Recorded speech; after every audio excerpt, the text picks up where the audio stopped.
Welcome everyone to the 2020 Anaheim Ducks pre-draft show presented by Honda, coming at you from 5 Point Arena inside Great Park Ice in Irvine. Kent French, Hebert with you for the first time since March 11th when the NHL season was put on pause. Boy, it's so good to be back with you in the same room with you. I haven't seen you personally. I mean, Zoom calls, yes, but non-Zoom. Good to see you, partner. Yes, well, inappropriate. We're 6 feet away, the size of a goalie net, 4x6, and they're getting us ready for the draft by making this arena freezing. So we're on the ice, we're ready to go and talk some Ducks hockey, and it's overdue, Frenchie, for sure. Way overdue. So let's get right to it. This draft is unlike any other. A little bit of history. The draft started in 1963. 1980 fans were starting to come so they could actually watch it, cheer for their teams, and cheer for the prospects. So for the last 40 years, we've had fans in attendance of these drafts, but because of COVID-19, this is 100% virtual. Should be interesting, but Guy, a lot of fun to watch to see how they do this. Yeah, it certainly is going to be a different animal this year, but I think for the fan, it's going to be a great experience. They're going to have more insight. They're going to get camera angles. They're going to see the war room. They're going to see the players. It's going to be a really interesting thing for the fans. But I think as a former player, being somebody who was drafted, I think for the kids sitting at home in front of their camera, they're going to have their families close by their side, which is going to be great. The one thing that is the negative that I can see is not being able to walk onto the stage, meet the owners, the general managers, and put that jersey on. Well, on the telecast of NBCSN, they're going to have the live looking cameras to the war rooms, as you were talking about, and when the teams are on the clock. So when the Anaheim Ducks are on the clock, of course, you're going to see GM Bob Murray, who's been at the helm for the last 12 years, doing such a tremendous job, and Martin Madden as well. And he has been the director of amateur scouting for a long time with the Anaheim Ducks, part of the organization since 2008, 2009, just was promoted to assistant GM back in June. Then, of course, you're going to see David McNabb in the room as well, Senior Vice President of Hockey Operations. He has been doing this since 1979.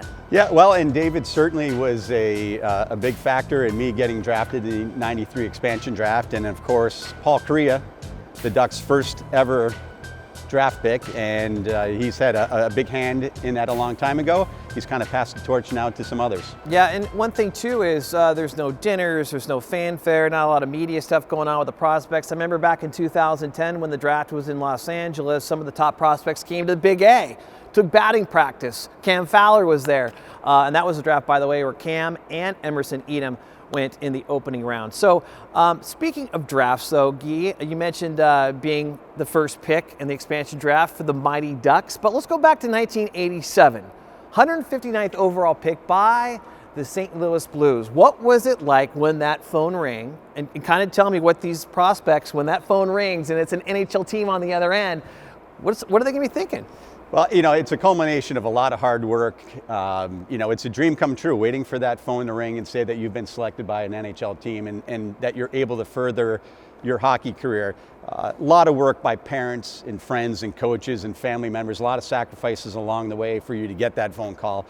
I just remember it, you know, vividly of having to take up a makeup college exam in the summertime and getting that phone call during the exam, and I could hear my parents upstairs, and it was just an incredible moment, not just for me, but for my mom and dad to share that, and of course my brothers and sisters as well. Oh, that's awesome. I can't wait to see those expressions, and as you mentioned, a lot more family members hopefully you'll be around these prospects to share that excitement with, so it should be a lot of fun to watch. Well, the Anaheim Ducks over the years have had tremendous success when it comes to picking high, especially in that first round. I mean, just to name a few, Paul Kariya, as you mentioned, Ruslan Saleh, number 9 overall in '96, and of course that wonderful 2003 draft where they got the twins, Ryan Getzlaf and Corey Perry. Bobby Ryan, the highest draft pick in Anaheim Ducks history, number 2 overall in '05.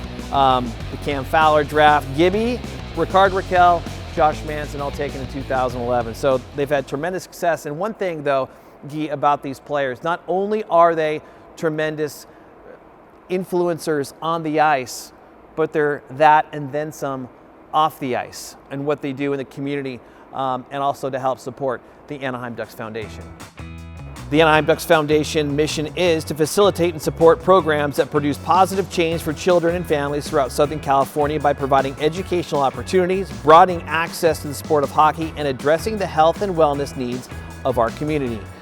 Past draft picks Ryan Getzlaf, Cam Fowler, John Gibson, and Ricard Raquel have exemplified leadership off the ice by combining their own personal passions with the ideals of our hockey club set by owners Henry and Susan Samueli. These 4 players have a dedication to the love of hockey and making a positive impact on the community, which has led them all to create programs within the Anaheim Ducks Foundation.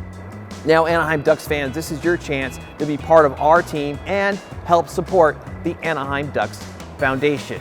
To bid on the Ducks 2020 Draft online auction featuring one-of-a-kind items from our newly drafted Ducks and your favorite Ducks draft picks from the past, text Ducks to 76278 to place a bid. The auction will open tomorrow, Wednesday, October 7th at 12 p.m. Pacific. All proceeds will benefit the Anaheim Ducks Foundation, so be sure to check out the unique packages and help support the great programs of the Ducks Foundation.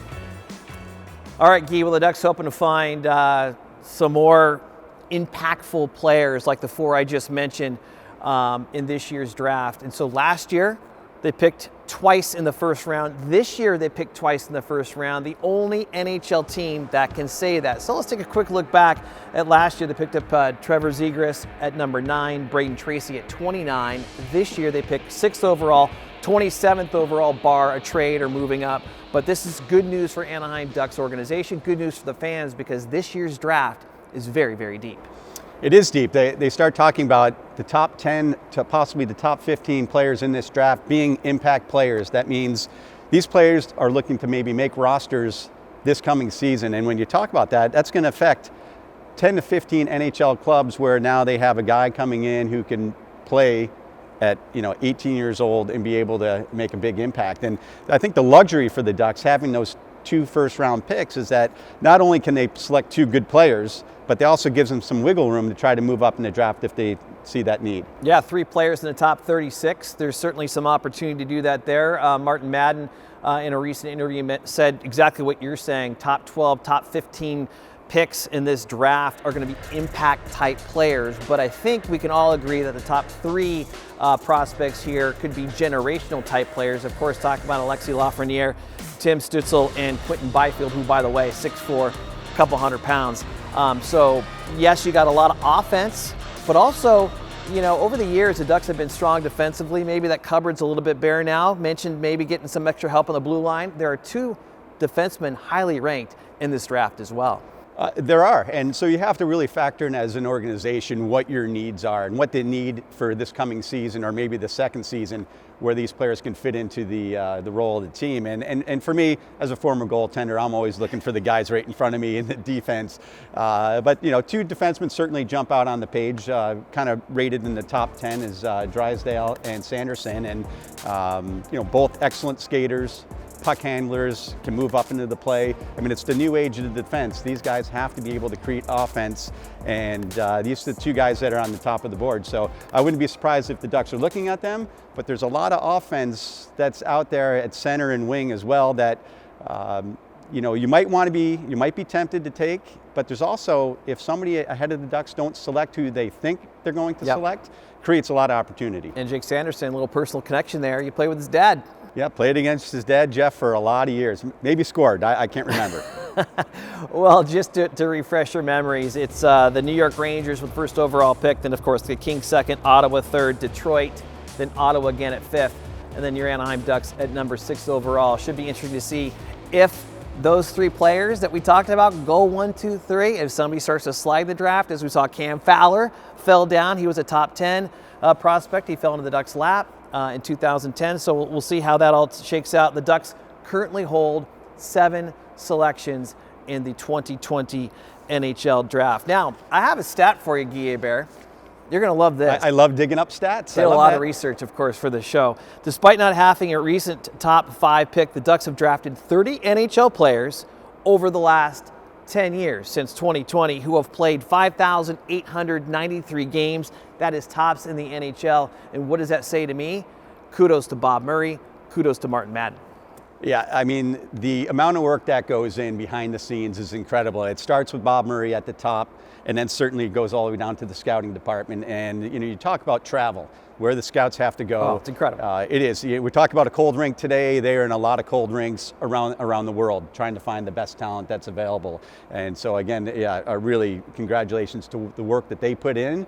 And then really hopefully that the fruits of their labor are the guys that will be selected in the draft, and hopefully will be at the Honda Center being big parts of the organization for years to come. And very soon they will be on the clock. So we thank you so much for watching our 2020 Anaheim Ducks pre-draft show presented by Honda. And don't forget, following the draft, click back over to all the Anaheim Ducks socials to join the inside guys, John Allers and Brian Hebert, who will have all the post-draft analysis. But till then, Guy, man, it's been so good chatting. I cannot wait to do this again very, very soon during the regular season. Yeah, it's been way too long. I can't wait for Ducks hockey to be back. All right, folks, now it's time for you to turn over to NBCSN for the 2020 NHL Draft.